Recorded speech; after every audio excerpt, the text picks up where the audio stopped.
Welcome back, everyone. We are here for the second game of this first series of the day. We have Cloud9 Academy taking on Immortals Progressive Academy, and it was all pretty much Immortals Academy coming out on top here, Josh. As what a way to bring it to Cloud9 themselves. Yeah, that was a pretty high octane game right there, Mazel. We had a lot to talk about, but it feels really, really chaotic coming through in a way that is not typical for, I'd say, either of these teams, right? I feel like these are two of our more controlled teams that we've been seeing so far in Fits Academy. the And day a little bit. yeah, I mean, it fits the day, right? It's been a very chaotic day, but I do wonder how much of that has been the difference between Arrow and Wild Turtle, right? Yeah. Because again, congratulations to Arrow on his ability to go play a couple more LCS games again, but Wild Turtle coming down, we know he's an aggressive player. We know he's going to be looking for these opportunities, and I wonder how much of the attitude that he's had, for his own personal play has translated to the rest of what Immortals is doing. Absolutely. And getting to talk to Chad a little bit, it just felt like Chad himself felt more comfortable. It felt like there was an inherent synergy in the way that Wild Turtle plays and sees the game that fits Chad's view as well. And it just felt like he had been unlocked a little bit in that terms. And I don't know if that's communication or things along those lines, but it feels like we're getting the Immortals that we saw in the first couple weeks of Academy. And we're getting that domination. If they don't win in the early game, they still pull out macro, and if it's not macro, they have the early game aggression for them. And I think this is one of the most flexible teams that we have. Yeah, I think that's going to be really key, right? Looking at the rest of the season from both of these teams, really, is the ability to play flexibly, the ability to play in different styles. And I mean, again, we're hammering in.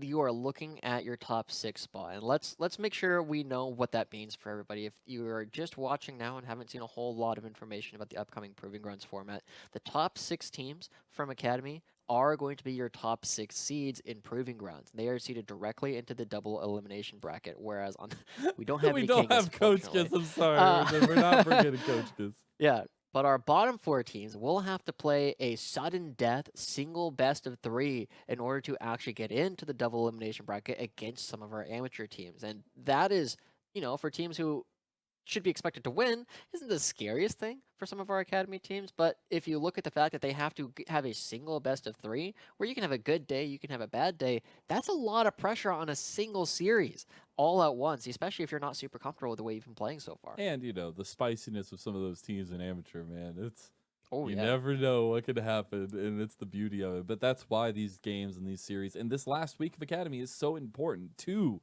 justify the domination you've seen all season and to make sure, at the end of the day, you have something to walk away with because of it in that top six seed. And especially, finding success in the postseason for Academy players is so, so important because you get that much more eyes on you, continue to get organizations looking at you through the proving grounds.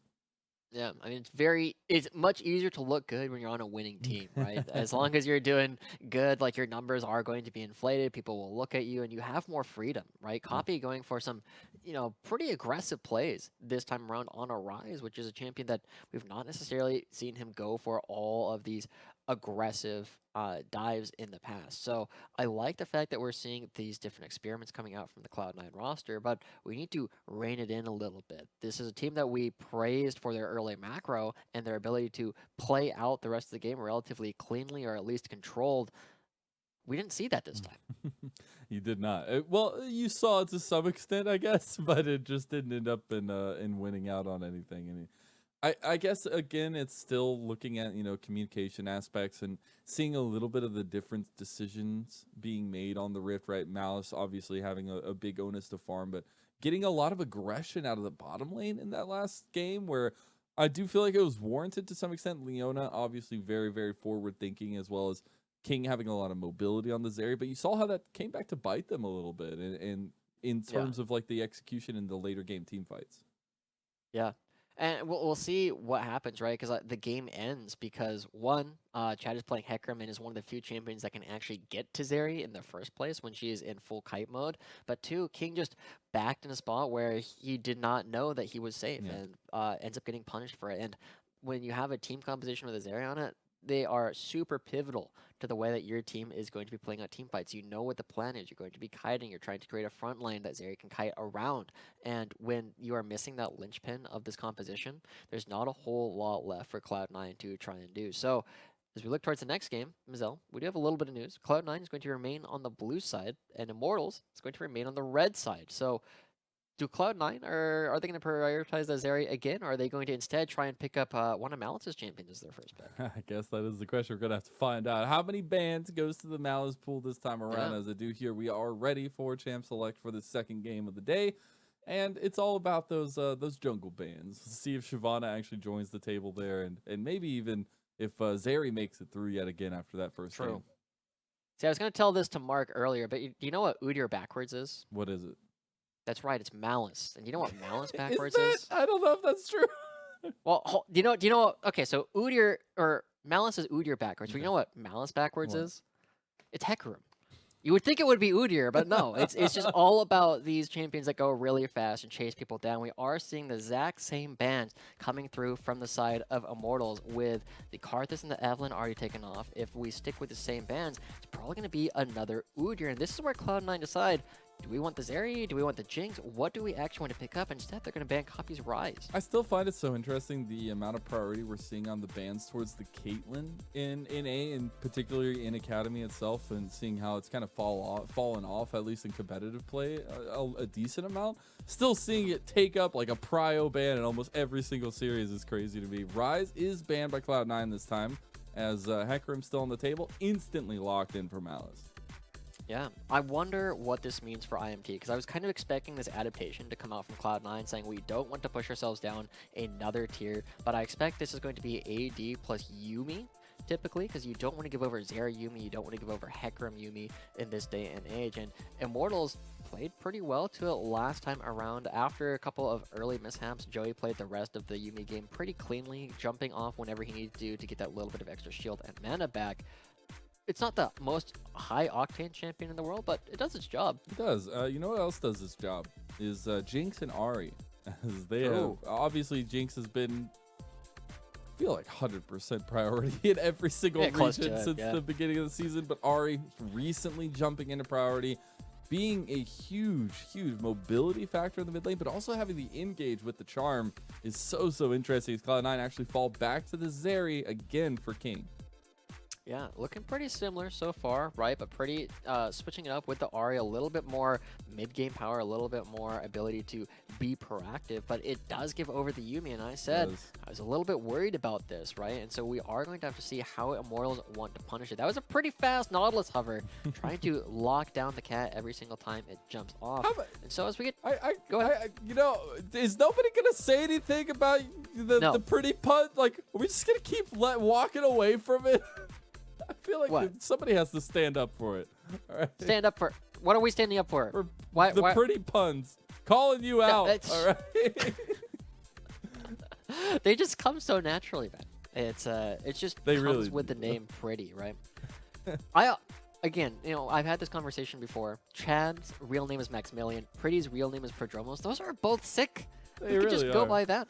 But, you know, it's a whole thing where we can look at it, Pretty choosing a very generic word, but I like the bans coming out from the side of IMT. Both LeBlanc and Viger do pretty decently well into the Ahri, right? Because they have LeBlanc can play from range with chains pretty decently, and Viger just prevents Ahri from using a lot of the mobility that's in the kit. So as these bans come through, Copy's champion pool has been severely pushed down. But he's still got a lot of things he can play, right? Copy has been a very versatile player and has played a lot of different styles over the past 2 years. Second phase of bans going towards Cloud9 was the jungle focus. So J4 banned away from Chad, Lee banned away from Chad.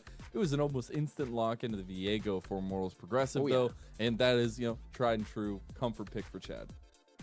Yeah, he's had his first 4 wins of the season on this champion and has looked good on it ever since. So a lot of cool things coming out from the side of Immortals. They actually have 3 reset champions. If they get a single kill, every single one of these champions becomes so much stronger for a little while. So very important that they are able to find that first kill. But on the other side, we are seeing from Cloud9 Darshan back on the Gnar, and he is good at this champion, but he had a rough game 1, and we're getting the exact same matchup. We are indeed. It's just honestly surprising how quickly the decisions are being made for both sides, especially Cloud9. They double locked in the Gnar Syndra instantly into the second phase, knowing exactly what they wanted to go for. But as you say, Concept came away with 3 solo kills last time against Darshan. I don't know if Darshan feeling a little bit salty about that or what, or if he's like, no, it's okay, I'm playing towards the team. He's got to find a little bit of step up this time around, but I'm looking at the mid lane specifically, right? I had Copy on the rise last time around. This time on the Syndra, not as mobile as the Ahri on the other side, so that movement from the mid lane is going to be another crucial factor into the second game.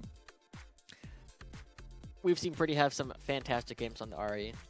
We've seen him take over a lot of these mid games, pick out a lot of individual members, but let's be real, this is kind of a tough team to pick out, right? When you are going up against Gnar or Hecarim, by the time that you are really online as the Ahri, they should have enough defensive stance that it's not the easiest thing to beat their health bars down. Zeri is going to be building the Trinity Force and is going to be very, very healthy with a lot of HP to play with, and the only person you can kind of pick off is Syndra, who's willing to just fire back. Yeah, and a lot of control in the mid lane as well for a control mage. But it's also specifically looking at the mid jungle duos in this one, right? We had a lot of priority on what was going to happen between Malice and Chad last time around, but now that we have a different style of mid jungle duo to an extent, and I want to see if Malice puts more focus into going mid to Copy, and how Chad and Pretty can get out of that mid lane, get to these side lanes, and have a big influence. Yeah, and for all of you still in the Malice waiting room, we will see, because I don't feel like we got to see him a whole lot last game. He had a brilliant Dragon Steel in order to get them the Ocean Soul, but by giving up his life, they just gave a big team fight right on over to Immortals. So hopefully, all of you Malice enjoyers will be rewarded this time around as we jump on into game. And Mazel, I'm going to apologize for this one, because once you see it, you can't unsee it, and we will be seeing it all day. Oh, I like the flash coming out from Joey. The right side of the screen is not lined up. It isn't, and it bothers me so badly. Yeah, so Twitch chat, now you have to suffer with us, but that is going to be the case for Can we probably cancel the rest this of this guy? patch. Did you just have to show everybody? Because now, as you say, usually things like that you don't see, but then when you point them out, that's all you see.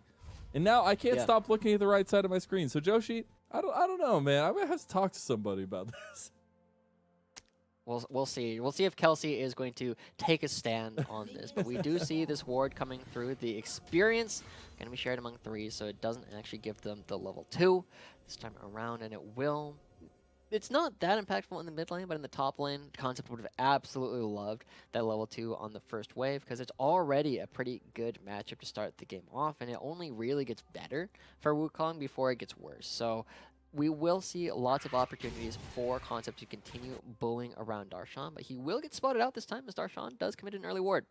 I want to see the boxing gloves come out. I want to see the 1v1s. I want to see 5 solo kills up here this time. 5 solo kills. I think That's that's a lot of solo kills. Technically, because no, I guess definitely there was got 4. Yeah, we had 4. Okay, my math. I was gonna say it's too early, but it's not early enough. It's 2:30. At this point, it's too late. Concept though, taking that training that we've seen over and over again against Darshan there, got the Conqueror proc, but didn't get the activation. Yeah. I mean, he's going to get the level 2, and he still has his potion, so he's effectively much more healthy than Gnar is at this point in the game. So it's going to be a pretty decent position for Concept. The only real risk is if, there's a ganking jungler, but hey, teams have talked about this before. When you play against Cloud9, you know that Malice does not gank before all of his camps are down. He just doesn't do it. So there's not a real risk for Concept, especially seeing that Malice went from Raptors to Krugs, and after doing red buff, his clear is going to be very efficient. He will go back to Krugs in order to get more golden experience later on, but it's a very slow path in order to actually try and affect the map. And for Chad himself, right, against the style that Malice is bringing out, I think the Viego does fit to some extent. Darshan almost goes for it on Concept. Actually, Flash comes out. Now Darshan with the movement speed. Yeah. But what I find interesting is Chad can kind of opt into the 2, right? Viego is a pretty heavy skirmish jungler, but he also is fine farming it up. And speaking of skirmishing, Con to Copy comes. Chad, Pretty in some trouble, though. Pretty has to flash away. Now Copy is overextended.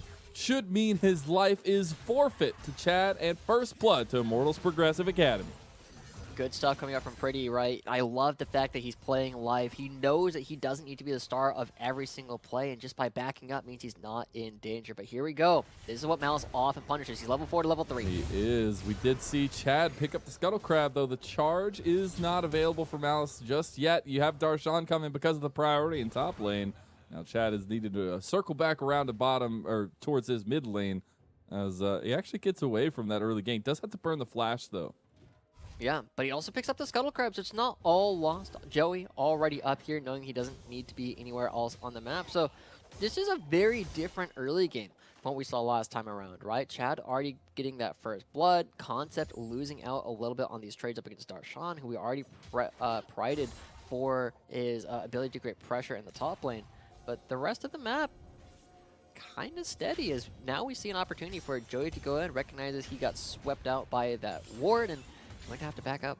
It will just be the calm and steady roaming to the mid lane for both of these supports. Actually interested that I saw Isles get that roam off to mid, but we'll see how that priority lies in this bottom lane, though, because Dragon coming up in 30 seconds. We saw how much of an important objective, at least, it was for Cloud9 in their first one. This time not the Shyvana, but the 1v1. How does that even happen? Darshan just slowly but surely taking out Concept, and I said I wanted more solo kills. Well, we got it. Look, that entire time I was watching Concept and just got to say, like, what are you still doing here, bud? Yeah, this is a situation where you do not have the HP to actually push around Darshan, and Darshan thought the exact same things, like, well, I will just stand and fight. Even though we're both in melee range, I just have enough HP to do this. And so that's a really, really bad position for Concept. This is not when Darshan's supposed to be strong just quite yet. And we saw that Darshan, even when he was down, was trying to push Concept around. Now he's got a lead, so he's going to be able to do it much more effectively. That's really tragic for Immortals in terms of pressure around the map. That top lane volatility last time really led to the 4v4s across the rest of the map, and kind of leading to Immortals having better, at least, movements around. Darshan, though, getting the better Concept again in the trade. Does take the tower shot to even things up, though. The tower shot will make it pretty even, but here Copy does have flash. Good flash. Copy flashes right back in return, though. Charm will connect, and now the follow-up is there. Copy goes down. Here comes Malice. Devastating charge into AoE. Has to split off onto Chad, though. Chad trying to survive, but it's just going to be slowly but surely run down by Malice. That is a sweet embrace for Cloud9 Academy. Pretty should be able to get out, but that's what we get to see, right? There's so much mobility coming out from the side of IMT, and they're able to select their targets really well. So Pretty, now with another kill, going to be trying to find an opportunity to move around the rest of the map and kind of blow people up before they get tanky. So I'm expecting Pretty to use this opportunity to go down bottom lane, go up top lane, and try and find opportunities to spread his lead, because now he should be able to roam faster. Should be. That is the key to the puzzle, though, as no Dragon focus in a minute and a half has to be weirded out, has to be freaking out a little bit, Joshi. I don't know. This doesn't feel normal for Cloud9, but it's that early skirmish that put them off that tempo, and I think that, is good in terms of Immortals' win condition, at least, is, putting a couple wrenches in the works of Cloud9, especially not letting them always go for exactly what they want to go for. But Malice himself, trying to go for the invade, will be spotted out by Pretty. Doesn't have the distance. Onslaught of Shadows gets the fear. The knockback isn't there, but it doesn't matter. The power unleashed is, and Copy gets his first kill of the game. There you go. Malice comes through, finds that gank, and even with a charm, not going to be able to escape for Pretty. So good stuff coming through, but the game's still rather even, as we get to see a little bit of why both these team compositions are so scary. Darshan has oh my god, Concept! He's still buying a lot of time here, but again, just like the Malice situation, it's just slow and certain death for Immortals Progressive Academy. And this is a little bit more of what we were expecting, right? Going up against Concept, Darshan has been proving himself to be one of the best top laners in the league and one of the most aggressive early duelists, right? And his ability to push around Concept, this is a bit more of what we were expecting from the Cloud9 top lane. Joey was looking for the hook. Chad is down here just in case. King overextends with Isles, but the amount of mobility that comes through with the Zeri and the Yuumi, and the safety with that Yuumi makes it a lot harder to pull off. I do wonder if they put this priority back onto the Dragon, since they are down here. They have priority in mid lane, but they're bringing Pretty down now. Yep. but King should be a-okay. Just zip over the wall. Going to put a lot of distance between him and the members of Immortals. So as a couple of plates will fall towards the members of IMT, there's still no Dragon priority coming through. Chad can choose to go for it, but he also has 3 camps that we know Malice would love to eat up. It's all about the invades there, but now I'm looking at the opposite side of the map as Malice is already towards the top side. Rift Herald has spawned, so would expect them to put that focus there as Chad slowly but surely takes down the Dragon himself. You see actually Concept putting in some warding and trying to make sure that the vision is clear around the Rift Herald pit. And this could lead to, good timing for Immortals Progressive as Malice has decided to reset and come down towards his bot side because they've been pressed off of the waves for 2 whole minion waves now, and they're losing their tower. Please, I just want to farm. And Wild Turtle's like, aha, second plate, delicious. I would love some more of that, but Malice is here now as well, has the ultimate available. He's going to realize, there's some wards around here, not likely to find anything doing. Look at the tempo, though, for Chad. He's so fast. He has his entire blue side of the jungle to go to, and Malice has to run all the way to top to his Grot. Meanwhile, Concept is about to get solo boloed yet again. Don't make it 0-3, baby, as he's going back in with a Cyclone. He doesn't have any mana, and that's slowly. And Darshan with the flash, the follow-up, and Darshan gets the killing spree. 3-0. There it is, 3 straight kills for Darshan, and that's what happens when you just don't find that first kill coming out for Concept. Now, I said the matchup gets better for Gnar later on. It's gotten better way faster than it's supposed to, and it doesn't really turn around for Gnar, or excuse me, for Wukong for basically the rest of the game. Concept is going to be a shadow of his former self in Game 1, and Gnar is going to be looking to take things over. And so Cloud9, while they're Syndra isn't the most impressive thing in the world. They're still farming decently, and they have an incredibly strong front line. A 3-0 Gnar, a 1-0 Malice with a small CS lead, but Isles, I get caught. I thought it was. We went away from it to go see Concept die for the 4th time as an under tower engage there. Darshan taking the tower shots there. He gets the kill too. 4th kill for Darshan. It's just rude at this point. Quit bullying. Is it really that big? Like, is it literally one traded solo kill that makes the difference here? It's just crazy to me, the night and day difference between these 2 games. Well, I mean, it really is. This is top lane, right? People ask me all the time, Josh, why have you been a top laner for so long? Isn't it really hard? And it's like, is it hard? Maybe. Is it punishing? Absolutely, right? If you make a single mistake, it cost Concept. The fact that he died early on and didn't get a good wave bounce, his wave wasn't in a good position afterwards when he had the first solo death, meant that he is now down 30 CS and 4 kills against the opposing laner. And that's kind of the margins that you play with, and why when you look at players like Darshan, like Dokla, as these players that are so ahead of the curve in terms of Academy top lane. I will say saving grace, though, for Immortals is for almost 5 plays for Wild Turtle on the bottom side. And Jinx is obviously so ridiculously strong in the meta right now in late game. The 3-item spikes for her, the Lord Dom's activation as well is just so good. So we'll keep the eggs in the Wild Turtle basket for now for Immortals, as the rest of the map is not going their way so far. But this is the resurgence, the kind of the turnaround we wanted from Cloud9. It's a lot of what we saw last game from Cloud9 themselves, is they kept that early game dominance. It just was in the mid to late game where it didn't crest over as well. Yeah. You can expect that Cloud9 unlikely to make the same kind of mistakes in their second game this time around. They don't expect King to back in the wrong place and get caught out. And the thing that we're going to have to pay attention to now is something that Immortals have done really well since ever since Chad started playing a little bit more of a supporter style, when he started playing a little bit more of the Jarvan, was he would move down to the bottom side and control a lot of the vision in the bush that he's currently standing in and the tri-brush, which makes it very difficult for any opposing bottom lane to walk up to the turrets. And that's part of why we're seeing these 4 plates already going over, is because it's been a concerted effort. This is the 3rd time that Chad and Pretty have invaded this part of the game. No, Malice. Oh, he steps around the corner and Malice is just dead. Here's the turnaround. Oh, they got the cat. Oh, yeah, Isles didn't get back to King in time. Now the resets. Wait, Chad, he goes down. I thought he was going to steal the Yuumi. Now the bounce from Darshan. Joey's running away. Coffee and King come into the fight. Means they turn around, though. as he's almost Mega Gnar. King so gets close. the kill into Joey. It's a trade back and forth everywhere. King goes down. Now Wild Turtle is excited. He's chasing him down. Could this be a triple kill for Wild Turtle? The heal coming through. One more rocket. Pretty has to finish the kill. And that is a full turnaround for Immortals. After all of that, it is still chaos that reigns. Remember what we said about all the reset champions? We are not in replay, but the flash did happen. But we know what's going to be happening here very soon. We said Immortals were a reset composition, always looking for that first kill because then it gets so good. And they find the first kill right off the bat. They invade the bottom side jungle for the third straight time. They find Malice, and even with Darshan there and Concept not around, it was a 4v5 for Immortals that they win anyway because of how strong they are after finding that reset.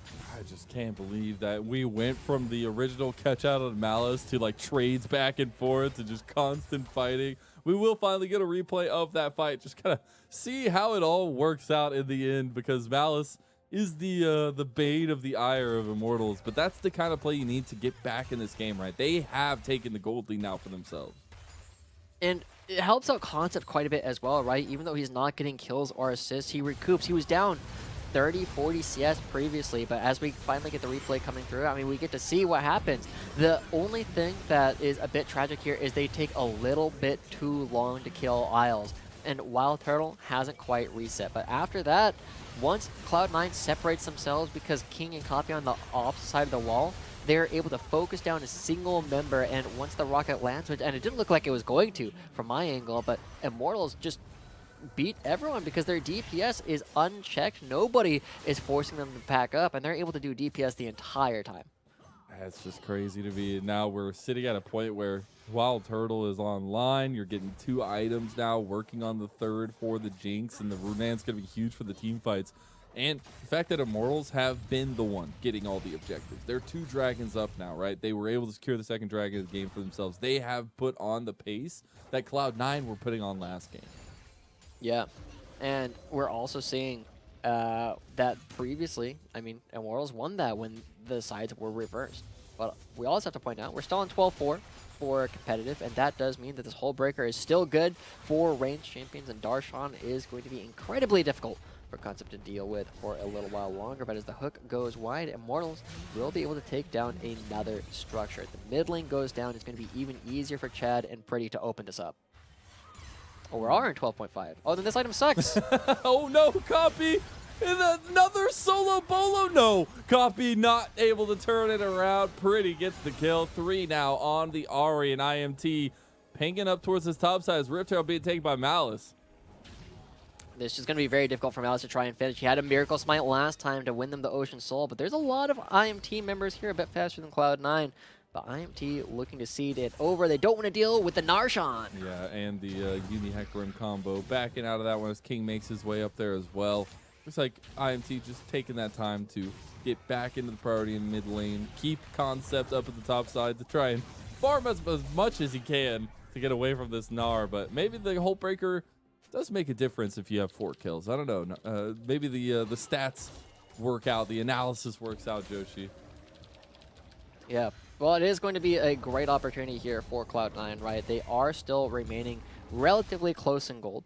And that is going to be something that means that they will get to play, very likely, the spot where King Zeri is very strong. And again, despite a couple of small missteps where he was in the wrong place at the wrong time, his positioning was actually pretty decent. Here comes Pretty, though. This is the damage that you could do with an Ahri. The fact that you can catch up to almost anybody there, it does burn the flash of Darshan.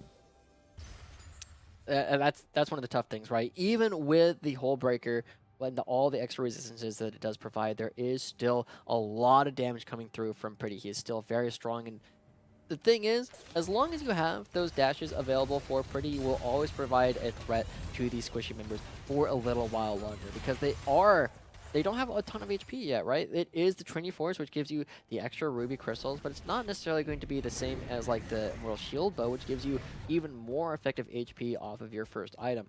But as it gets larger, as you get more items underneath your belt, it's going to get harder and harder to take this down, especially with a Yuumi on top to provide shields and heals. Can I just say that But, you know, No. Chad. Okay. I'm just gonna stop. I know we got Chad in the jungle for Immortals Progressive, but we got a Chad in the bot lane too. Wild Turtle True. opting in not to complete his boots, just going for the full Jinx Tower build here, making sure that Lord Doms is completed super quick. Because at this point, like, he's gonna get chased down either way, right? So why as well just be a tower? Yeah, that's not what I was laughing about, though. Okay, I was fine. laughing at Pretty, like, walking around the Rift Herald multiple times trying to hit the eye. You can see him throw out the Confused Frog, because it's like, I can't hit it. It keeps turning. It keeps following me. It's got How two am I good supposed to get the eye? mechanics, okay? That's true. It's like playing up against, like, a Fiora or a Graves or a Pantheon, right? Where you just, like, put something in between you and the other side. You are going to be just fine. But, Mazel, we are back on an ocean map. We do have another dragon spawning, and again, Malice with some big steals last game. Probably going to have to try and recreate that this time because Immortals are not only in the lead, but they are also looking to be at the objective first. So TP is now coming out from Cloud9, want to get this fight underway because it is sole point for Immortals Progressive Academy. You see they're putting a lot of resources down here, just playing the bush game, trying to catch out Cloud9 as they set this one up, but looks like they want to pounce onto Darshan. Oh. Malice is here and wait, and TP now coming in from Copy. It's on the wrong side of the rift, though. They might set themselves up. Cloud9's coming into the fight. Wild Turtle with a big Mega Death Rocket, and now you're getting resets, but Wild Turtle caught out. You might have wanted those boots now. Final chapter does get 2 roots down. King with the lightning crash. He gets engaged on by the dredge line and shut down. Concept gets the double cyclone, making a triple, and they're slowly taking down Cloud9 again. Second game in a row. It's the late game team fighting that Immortals come out with. Man, we saw Cloud9 try and set a trap, but it didn't matter as Immortals are able to find those chain resets. Concept now feeling strong enough to bully Malice around a little bit because Concept has been struggling this whole game. His ability to find these big knockups, once again, teleporting across the map, means he gets to play the game. We get to take a look at the replay again, and notice that Darshan doesn't have the hold breaker. His opponents can see that, so they can have a little bit of an idea that he's not alone, but Pretty, navigating this fight, finds the first charge onto Syndra, and then from there, with all the resets coming through, it's just a matter of allowing Immortals to play the way they want to. Concept going in, finds the crowd control onto the next target. They blow up both DPS members, and suddenly Immortals just resets and finds everything they could possibly want. That hook from Joey is legendary. Let's go, Joey. In the middle of the entire fight, everybody around just somehow hits a lightning crashing King. What a turn from Immortals. Now they put themselves on sole point with the early dragon stacking. And that means, you know, now Cloud9 are the ones on a timer.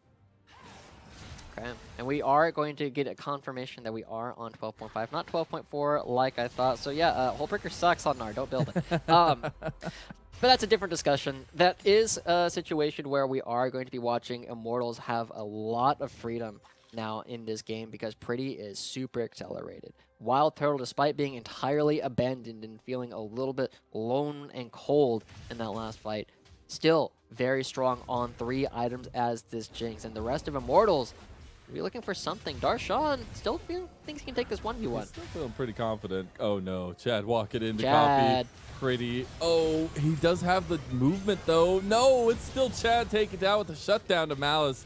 Now Cloud9 moving forward onto Concept. Concept has to dash away. That's a good pick out for Cloud9 to get back.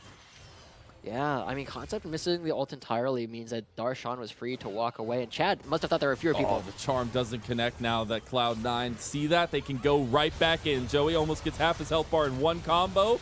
It is still the clone. That's the main focus for IMT, or I guess for Cloud9, as Mega Death Rocket, half health bars. A lot of Cloud9. It's still Baron on the table for them, though.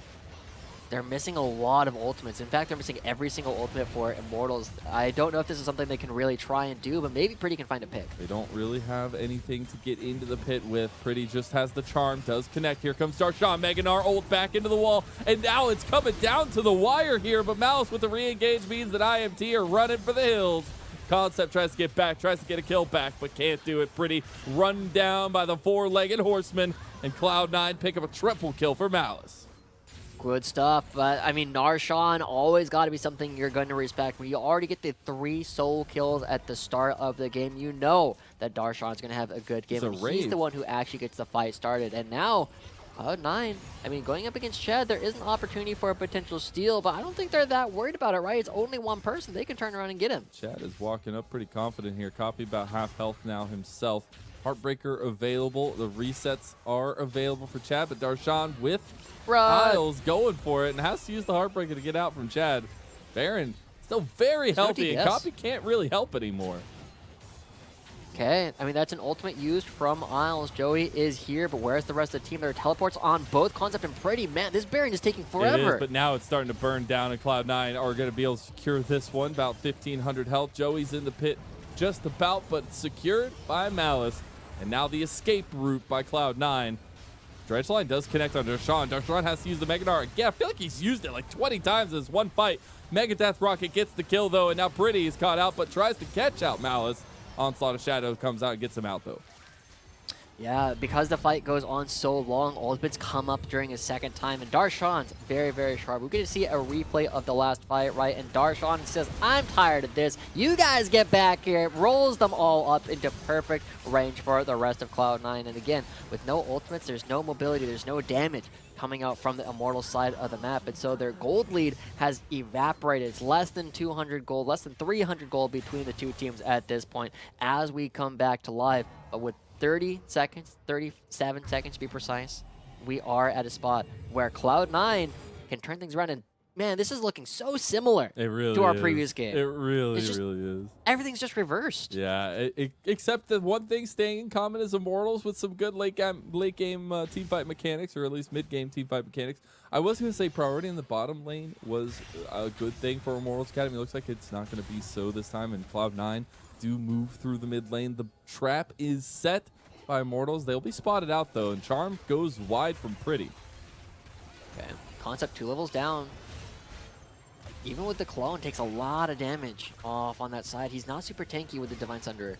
Baron buff up, all 5 members strong for Cloud9, moving into the Baron pit now. They're feeling pretty confident in the moment as the mist comes away from Chad to try and stop a little bit of that forward movement. Yeah, Pretty on the side, Concept on the side, everything available. Joey goes in. Look at Concept. He's buying time here to bait Cloud9 into the fight, but he doesn't want to pull the trigger yet. I believe Cloud9 realized it. Yeah, Darshan tried to hop over the wall, but Darshan couldn't get over the wall. He almost has Mega Gnar. The re-engage on the Malice now. Darshan needs to get the Mega Gnar ulti, but the dredge line is huge. Turtle's free. Malice is big. Concept now finding King, but can't get on the back line. Mega Gnar goes wide. Pretty is still trying to take down Malice. This fight is so split, but look at Wild Turtle. Concept in a 1v1 against King, but can't do it, and it's an ace for Cloud9. Turtle was hitting Darshan that entire fight and still doesn't take him down at the end of the day. Immortals not able to find that first kill, not able to find the reset, but just watch, right? We saw Immortals spend this entire time trying to get the rage bar out of Darshan so they could kite it out, but they are not able to do it before the fight actually starts. And Cloud9, as soon as the fight starts in earnest, they are able to just run down individual members.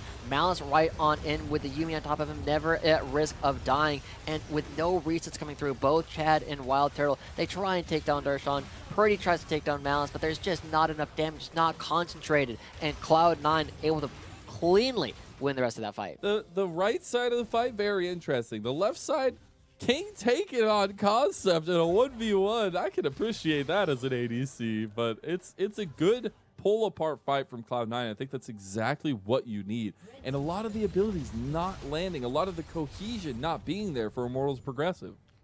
That's not what we saw in the first game, but you know, the verse side, you said it looks good for an AD carry. As a top laner, I'm crying, right? If I can't beat up an AD carry unless there's like a specific matchup thing going on, it's just like, man, I'm so weak in this game. And so Concept, you know, I think we need to see a little bit more from him. Yes, he's had a rough game, but Darshan had a rough game last time and was still able to find some big moments. I want to see the same thing from Concept, just being willing to go in and say, I know I'm not going to be surviving this fight. I know I'm not going to be winning this game because of what I did earlier. But I am strong enough. I am still Wukong. I do have the tools necessary to get fights started, to find these big flanks.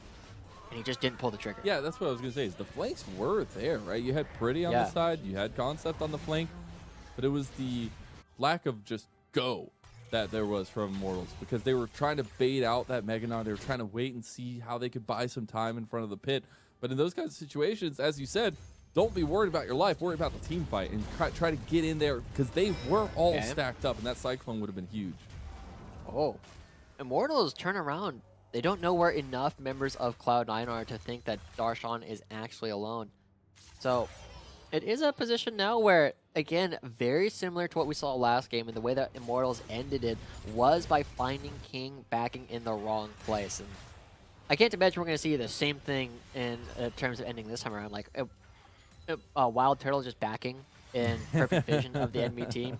But it's also a position where we have to ask, how are Cloud9 going to end it? Because it's not trivial for them to just end the game. Yes, they are very strong. Yes, they have a Yuumi and a Hecarim and a Zeri in the late game. But the other team still has Viego, still has Jinx, and these characters are going to be able to do a lot of damage in these team fights, especially if, as we keep saying, if they find that first reset. And what we've been seeing a lot of in this series itself is the snowballs being so crucial for either team. Talking about snowballs, though, Darshan, oh my god, so much damage. Concept just run down under his in-him tower. Oh, come on, cut the guy a break. When poor Concept, but I mean, Darshan looking so good. That might be a way for them to end the game, right? Darshan on the Gnar, on one of his most played champions ever, one of his most comfortable champions, just taking total control of the side lane and not letting Concept do anything in this game whatsoever. There wasn't a whole lot exciting about that. It's just like, let me walk at you, and Concept was like, no, please leave me alone. Please, I don't want to be here. I don't want this. Go away, please. But hey, you can't run away from Darshan, as we've seen so many times before. Now Chad maybe getting surrounded here. He needs to use the Heartbreaker out, but can he still make it out? Onslaught of Shadows into the devastating charge, and Chad goes down. Yeah, it's all Cloud9 at this point. They run down members because they're the ones who've been more coordinated. They're the ones ready to pull the trigger, and Immortals. Oh my god! Copy just lose Joey. It. He's gone. Yep. All right, well, Joey, you don't get to play the game anymore, apparently, as just one scat of the week, plus the damage in from Copy is huge. That means Cloud9 feel confident to take this Baron. It's going down a lot faster this time. A lot faster, right? When you do have your AD carry there, you do a little bit more damage to objectives, turns out. And so this could be the death knell coming out for the members of Immortals, right? They did a good job. They already picked up the one game that I was not expecting them to be able to do up against Cloud9. And now, all right, find another. He's got the Mega Dart. Oh, he doesn't get it in time. All right, shutdown goes to Concept. Okay, that's actually really big. Not necessarily because of the gold that they're picking up, but because of the timing of the kill, right? We have an Ocean Dragon Soul coming up once again. And it wasn't enough for Cloud9 to win Game 1, but it might be enough for Immortals to win Game 2. The problem is, even with Darshan dead for another 35 seconds, Immortals, they're not going to be able to DPS this down super quickly. Pretty still needs to get his back, and he's trying to finish what looks to be Umbrella Nomicon. Wild Turtle isn't here, and Malice already stole the Ocean Soul last time. He did indeed. TP now coming in from Pretty to the bot side. You have Wild Turtle finally making his way here to get with the team. Concept on the flank. Concept again in the same position he was last time. Hopefully we don't get deja vu. As Concept caught out again, will be spotted out. Dragon Soul taken by Chad. Now the engagement Joey. He's caught out though. Final chapter dodged away from, but devastating charge brings him to his knees, and Goppy gets the rampage.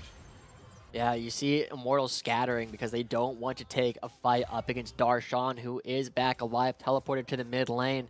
And with Joey dead for the Ocean Soul, again, timing matters a lot. Cloud9 are in firm control, and look at the people who are strong, right? Darshan has had a fantastic game this far, but Malice 8-1-8 on the second round, and not going for the Chemtech build like we often see. It's the full Trinity Force. He's got damage. It's Trinity Force and then just tank items, because that's how we do it here, apparently. That's how we do it. That's the kind of build I like to see, because you know inherently he will have a lot of damage with that Trinity Force. We obviously saw it so heavily used in the past for the Hecarim, but now it's about the siege for Cloud9. They do get the inhib in mid lane, they get the tower as well, but they won't be able to get anything else.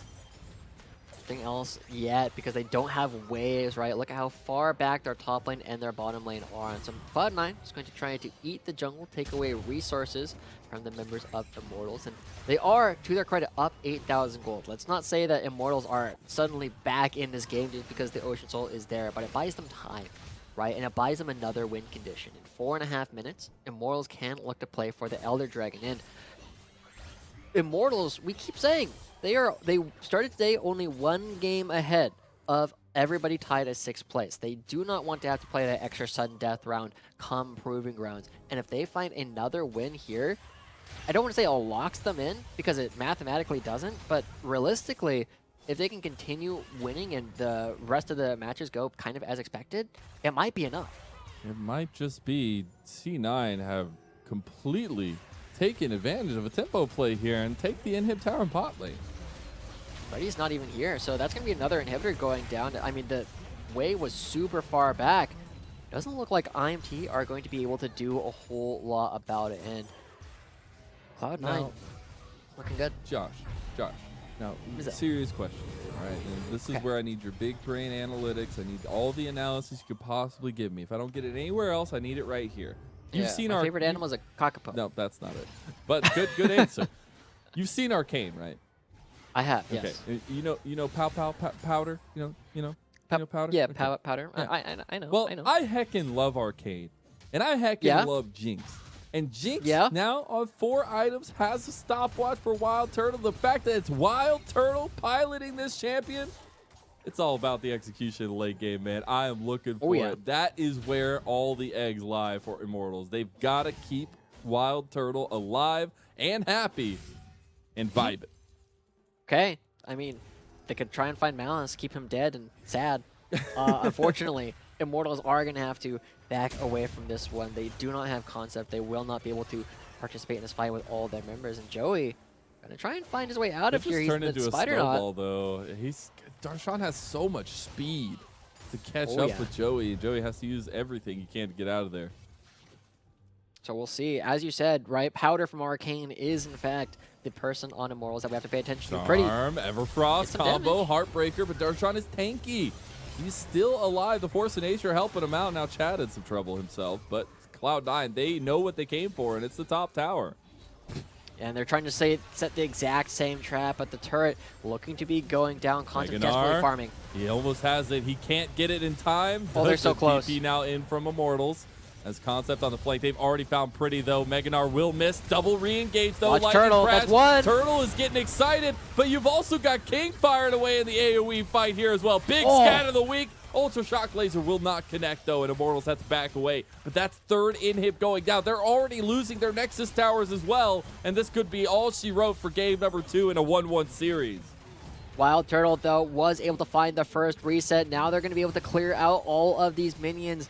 The problem is, Mazel, is that these inhibitors will still be down when the Elder Dragon spawns. So even though Cloud9 trade 1-for-1, they get so much more map pressure, and they are going to continue having super minions pouring into the base when the Elder Dragon is available. So Immortals, again, they're buying time. Their ability to win the game is not zero. If they get the Elder Dragon and win that fight, the game can end from there, but it is a tall order coming through when we get to see Copy have these big scatter of the weeks, when Malice doesn't go down after diving into 4 members underneath the turret and still able to walk away. Cloud9 are in dominating position to continue trying to climb the standings and get an even better seed for Proving Grounds. And I know I was trying to give a little bit of bright spots for Immortals Progressive Academy for sure, looking at Wild Turtle and the Jinx, but you also got to appreciate King on this area, especially after last game, coming in here, having that good spacing in a lot of these fights and being practically untouched now as well. It's just the backup damage, and being able to deal with Concept in some of those fights and those 1v1s means a lot, but it's a lot about the team fight damage coming through. Speaking of team fights, though, final chapter connecting on to Joey. Seals his fate, even though there's no Yone. Concept in some trouble now as well. Darshan does not connect the stun, but the slow onto Wild Turtle and the Meganar ulti. The charm connects, but the Onslaught of Shadows already taking down the carries here from Cloud9. They are moving forward. Wild Turtle dies. 2 kills for King. The shutdown's going over as well. Chad going in. Does not have what it takes, though. Pretty is just the target. Chad was just the bait. And they don't get Pretty, but they get almost everything else, and a triple kill for King. Yeah, I mean, we got to see Cloud9 a little bit better at math. They could count that they had 5 members to only 4 of Immortals coming through. And now, I mean, Cloud9 just chasing kills at this point. Yeah, I mean, the game's over. Copy is like, you know, I'm going to try and differentiate myself by taking the Nexus, right? The extra 50 gold there is what we're always been looking for. But Cloud9, clean, clinical, able to end the game. Super Minis bashing down the Nexus, and it wasn't the fastest thing in the world, but that's what we're used to seeing from Cloud9. These games take a little while, but they are very controlled, and they are winning way more of them than they're dropping. Indeed, and it's a good bounce back, right? These are the kinds of situations I always find so crucial, especially going into the last bits of the season. And you're talking about all the things that are on the line, the top 6 seeding and things along those lines. But when you get beat in the way you did in game number 1, especially when you get a lot of the style that you want for Cloud9, the farming style, making sure Malice is set up, and the guy on the Shyvana was looking great, but then to lose because of late game team fighting, and then coming into the second game and turning it all around, yes, losing a lot of those objectives, but having the night and day performance in the late game is what's important to me, because you see that they consistently have those strengths in the early game. The map control, all that stuff is always there for them, but it's cleaning it up in the late game and ensuring that it can take victories. Yeah. The Cloud9 form going into Proving Grounds is looking pretty decent. I'm expecting them to carry through a lot of the amateur games, but they still have a lot more Academy series to go. They still have to play up against Team Liquid, who is surging, and FlyQuest, who is still trying to find their way to the 6th place spot. So don't go anywhere, because we got a lot more League of Legends We to go. do indeed. We still have 2 more series to get through here on the A stream today, but we're going to take a little break. When we come back, Golden Guardians Academy taking on 100 Thieves Academy. You don't want to miss it.